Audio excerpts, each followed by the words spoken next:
When you look at people who are thought to have had a huge impact on the world, you find in nearly every case that they had a team.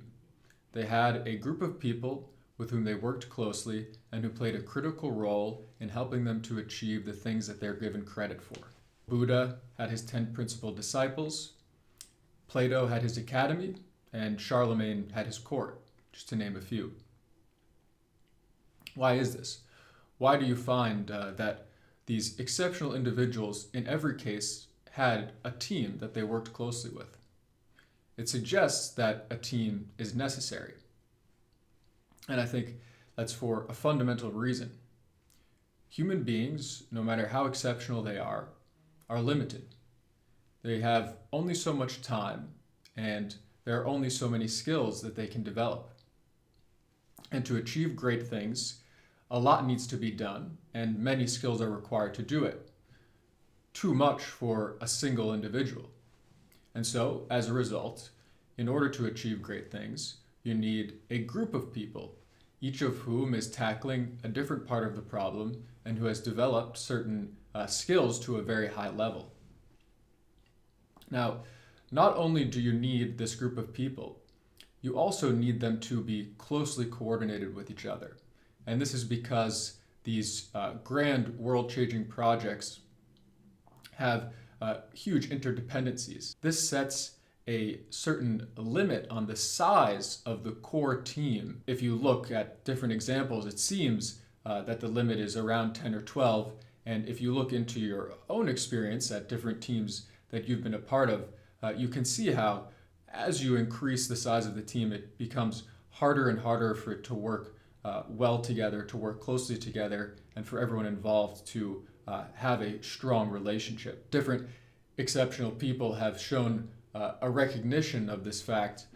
For example, Lenin, in his 1902 pamphlet, What is to be Done, which basically lays out his program for achieving communist revolution, argues that the core thing, the key thing that's needed to achieve the revolution is a group of about a dozen professional, tightly coordinated and committed revolutionaries who are responsible for organizing and leading the actions of the Revolutionary Party.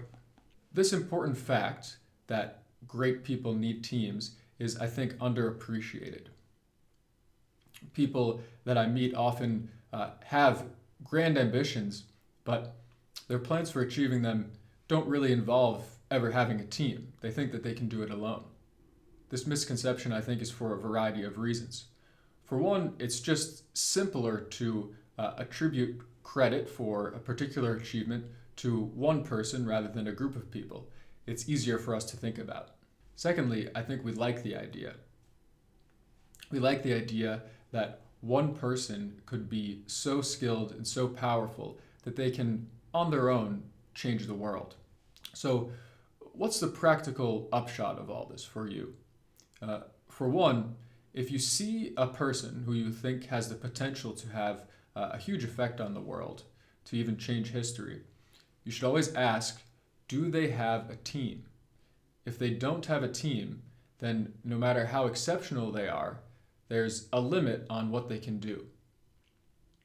And secondly, and more importantly, the same holds for you. If you want to have a huge impact on the world, if you want to achieve something great, then you need a team. Now, that might mean recruiting a team, but it could also mean finding a team that already exists of people who are trying to tackle the same problems that you yourself want to tackle. I'm Zack Lerangis. I work at Bismarck Analysis. Thank you for watching this video, and please subscribe.